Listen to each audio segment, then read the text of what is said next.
संतांचे ग्रंथ. संतांचे ज्ञानच असे असते की त्यांना वेदांताचे मर्म आपोआप कळते.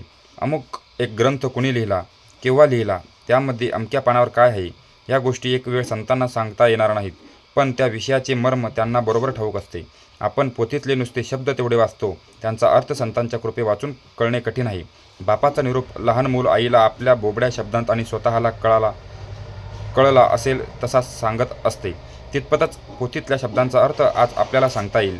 संतांनी ग्रंथ लिहिले याचे कारण, ज्यांना बुद्धीची खात्री करून घ्यायची आहे त्यांनी ती करून घ्यावी आणि परमार्थ करावा. संतांच्या वचनाचा ओढून ताडून अर्थ करू नये, त्याचा सरळ अर्थ घ्यावा. ग्रंथ वाचित असताना आपली मते बाजूला ठेवावीत.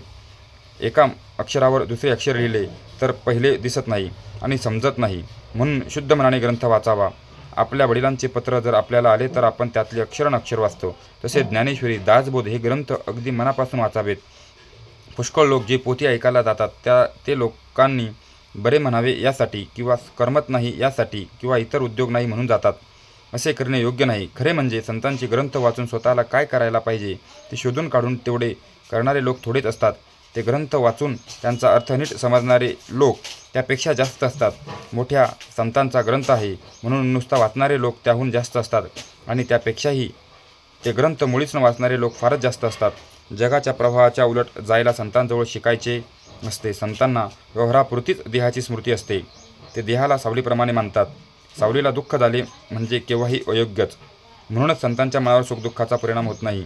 संतांकडे लोक कितीतरी कष्ट करतात आणि ते लोक त्यांच्या नात्यागोत्याचेही नसतात.